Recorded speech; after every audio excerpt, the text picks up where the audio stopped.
দ্বিতীয় বিশ্বযুদ্ধে জাপানের আত্মসমর্পণের ৮০ বছর পূর্তি উপলক্ষে ৬ বছর পর বেইজিংয়ে অনুষ্ঠিত হলো জমকালো সামরিক কুচকাওয়াজ। চীনের প্রেসিডেন্ট শি জিনপিং এর আয়োজনে অংশ নিয়েছেন রাশিয়ার প্রেসিডেন্ট ভ্লাদিমির পুতিন, উত্তর কোরিয়ার নেতা কিম জং উন ও ইরানের প্রেসিডেন্ট মাসুদ পেজেশকিয়ান সহ বিশ্বের শীর্ষ নেতারা।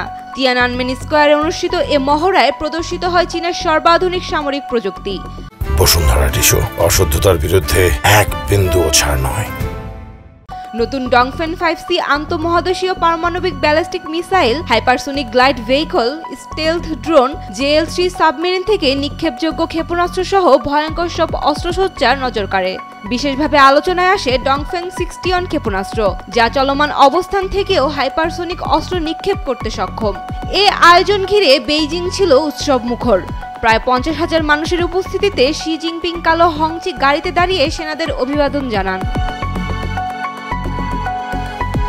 এই অনুষ্ঠানে সবচেয়ে বেশি নজরে কেড়েছে এক মঞ্চে পুতিন কিম শির উপস্থিতি। পশ্চিমা বিশ্লেষকরা বলছেন, চীন, রাশিয়া, উত্তর কোরিয়া, ইরান ধীরে ধীরে মার্কিন বিরোধী জোট গড়ে তুলছে।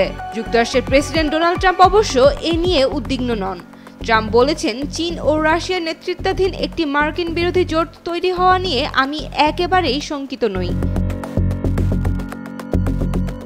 তবে ধারণা করা হচ্ছে, শি জিনপিং এর এই আয়োজনের উদ্দেশ্যই ছিল চীনের সামরিক শক্তি ও কূটনৈতিক অর্জন বিশ্ববাসীর সামনে তুলে ধরা, তাও এমন এক সময়ে যখন মার্কিন প্রেসিডেন্ট ডোনাল্ড ট্রাম্পের শুল্কযুদ্ধ ও ওলটপালট নীতি শত্রু মিত্র সবার সঙ্গেই ওয়াশিংটনের সম্পর্ক খারাপ করছে। পশ্চিমা পর্যবেক্ষকদের মতে, ইরান, উত্তর কোরিয়া, চীন এবং রাশিয়া ধীরে ধীরে একটি মার্কিন বিরোধী জোট গঠন করছে। ইরান ও উত্তর কোরিয়া মস্কোকে অস্ত্র সরবরাহ করেছে, উত্তর কোরিয়া সেনা পাঠিয়েছে, আর চীন যুদ্ধ বিধ্বস্ত রাশিয়ার অর্থনীতি ও শিল্পে সহায়তা করেছে। Saima Akter, Daily Sun.